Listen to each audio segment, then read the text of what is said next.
"Don't call me Naomi," she responded.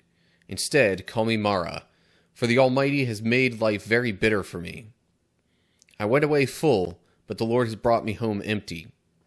Why call me Naomi when the Lord has caused me to suffer, and the Almighty has sent such tragedy upon me?" What's up, cool people? My name's Matt. Welcome back to our Bible study. So, Ruth, chapter 1. Now Ruth is, placed in the Bible after Judges. It actually chronologically takes place during the time of the Judges. It says that in literally like the first sentence of this chapter. So, context-wise, that's the main bit of information to know. So like, Israelites are in the Promised Land, but they don't have a king or anything like that yet. And it's in that time frame where it like kind of cycles around between, oh, hey, we really like God and we're going to follow God. And then, we're fine. We'll just stop worshiping God. And then, oh no, things are bad.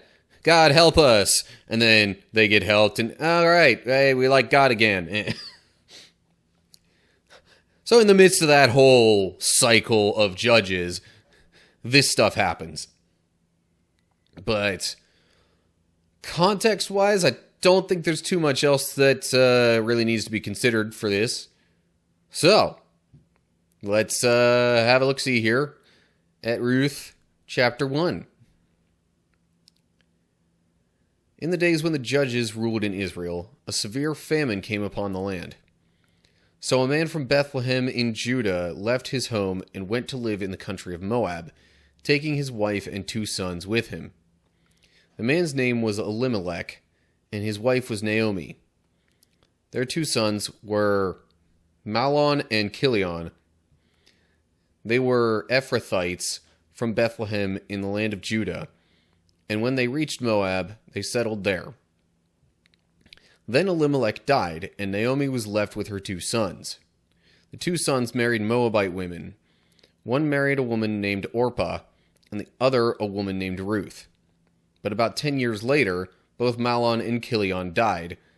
This left Naomi alone, without her 2 sons or her husband.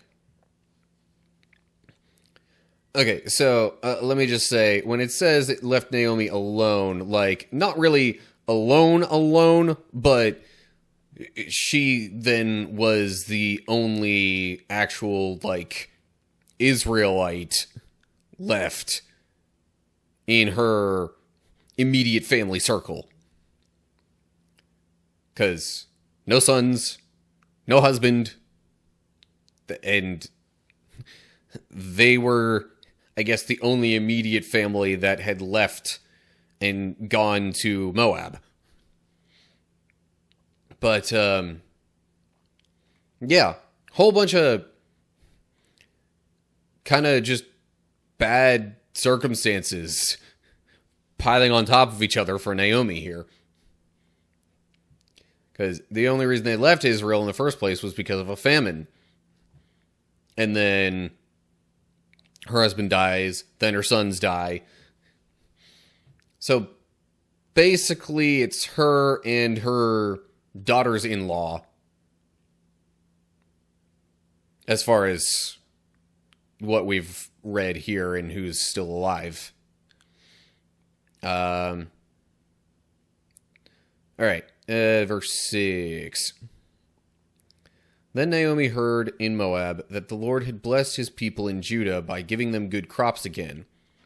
So Naomi and her daughters-in-law got ready to leave Moab to return to her homeland. With her 2 daughters-in-law, she set out from the place where she had been living, and they took the road that would lead them back to Judah. But on the way, Naomi said to her 2 daughters-in-law, "Go back to your mother's homes, and may the Lord reward you for your kindness to your husbands and to me. May the Lord bless you with the security of another marriage." Then she kissed them goodbye, and they all broke down and wept. I mean, they were essentially all that, each other had left in terms of companionship. So, understandable that it would have been a sad situation piled on top of an already sad situation with, the loss of their other family members. Now, Naomi would maybe have some other relatives back in Judah that, she could maybe live with, or that would at least help provide for her or something, but there wouldn't automatically have been anything there for her daughters-in-law. So I think that was her reason for telling them to maybe go back to their own families, because then they would at least probably have some people there to help care for them. Them all being widows at this point. But okay. No other thoughts thus far. I guess I'll continue on.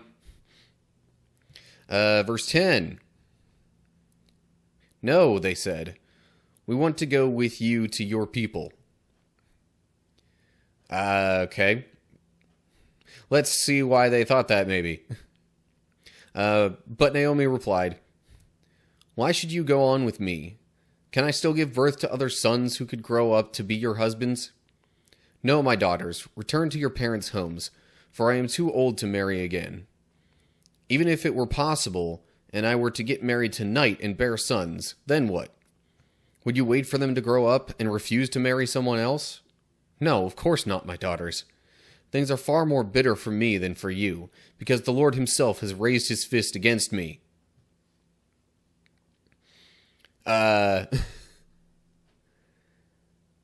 So there's no telling exactly, at least, based purely on the Bible, what the rules were around, widows remarrying in Moab. In Israel, I'm pretty sure it had to be someone else within the same family line. Like, there was sort of a next of kin process that they typically followed regarding, who would marry the widow to, help provide descendants for the man who had died in order to, preserve their name and their family legacy. Now,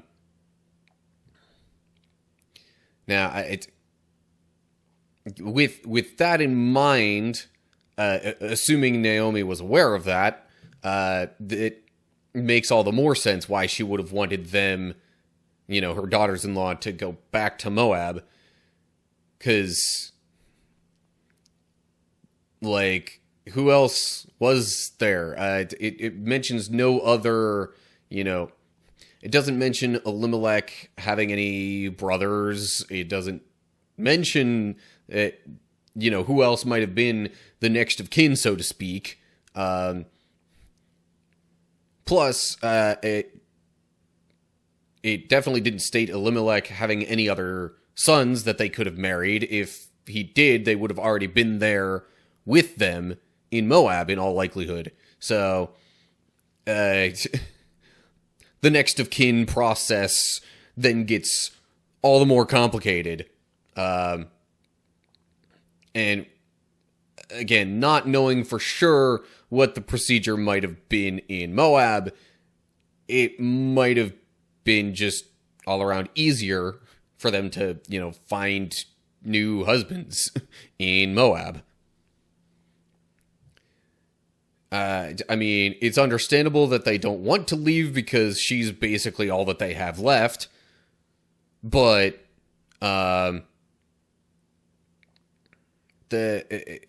for her, she's like, no, it's better for you to go to your own land.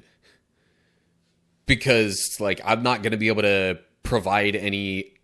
I'm not going to be able to provide, new potential husbands for you. I'm too old to have more children anyway. And even if I could, you really gonna wait until they're grown up to marry them? No, that doesn't make sense. So anyway, she's kind of insisting on them going back to Moab, even though they don't want to. And then I think we left at verse 14. And again they wept together. And Orpah kissed her mother-in-law goodbye, but Ruth clung tightly to Naomi. Look, Naomi said to her, your sister-in-law has gone back to her people and to her gods. You should do the same. But Ruth replied, don't ask me to leave you and turn back. Wherever you go, I will go. Wherever you live, I will live. Your people will be my people, and your God will be my God.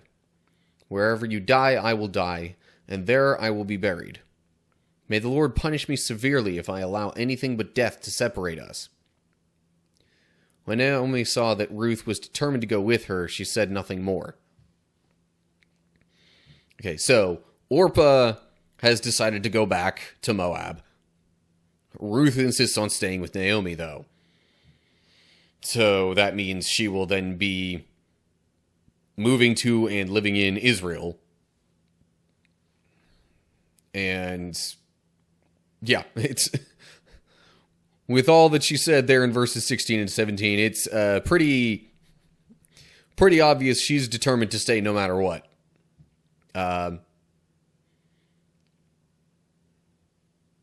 It doesn't exactly say why she still wants to stick around with Naomi, but again, at least in terms of immediate family ties, Naomi might have basically been all that she had left. There's nothing really stated in here about the family situation of Ruth and Orpah back in Moab. Anyway, so moving on to verse 19. So the two of them continued on their journey. When they came to Bethlehem, the entire town was excited by their arrival. Is it really Naomi? The women asked. Don't call me Naomi, she responded. Instead, call me Mara, for the Almighty has made life very bitter for me. I went away full, but the Lord has brought me home empty. Why call me Naomi when the Lord has caused me to suffer, and the Almighty has sent such tragedy upon me? So Naomi returned from Moab, accompanied by her daughter-in-law Ruth, the young Moabite woman. They arrived in Bethlehem in late spring, at the beginning of the barley harvest. And since we're down near the bottom here, we can just read what the footnotes say down here. So, where it says Mara, there's a footnote basically saying Naomi means pleasant, but Mara means bitter. Sure didn't seem like things were pleasant for her anymore. Thus, the name change idea. And then the second footnote appears when she says, why call me Naomi when the Lord has caused me to suffer? Could be read as has testified against me rather than has caused me to suffer.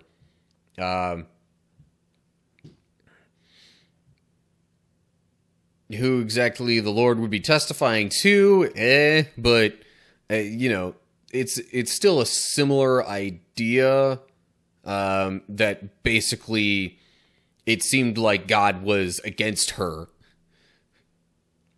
Because in her mind, she's like, well, God's,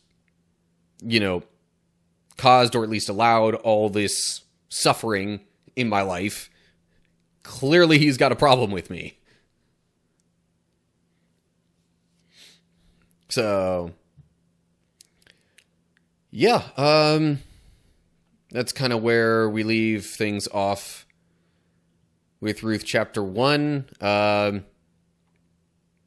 So they're in Bethlehem, specifically, right around the time of the barley harvest.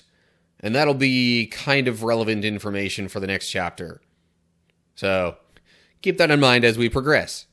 Alright, so that, honestly, like, Ruth's story, at least thus far, is a far more normal story than a lot of the ones we get in the Bible.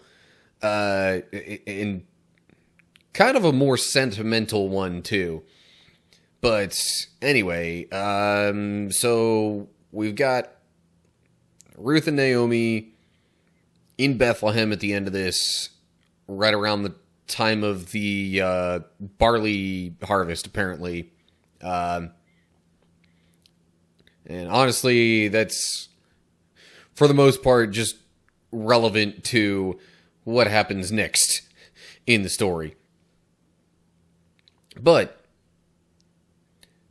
yeah, that does it for this one. So, as always, like and share if you enjoyed the video. Subscribe to the channel, click the bell if you're on YouTube to get updates when I post new videos. If you happen to be seeing this anywhere else, feel free to give me a follow or whatever else is appropriate for that particular platform. Wherever you find this, look down in the description to get info on other social media pages and all that good stuff, so you can find more ways of keeping up with what I'm doing and interacting and all that good stuff. And speaking of interacting, leave comments down below with any thoughts you have. So that'll do it for now. I hope you're all doing well. Hopefully I'll see you soon for another video. Whatever the case is, till next time, stay cool, people.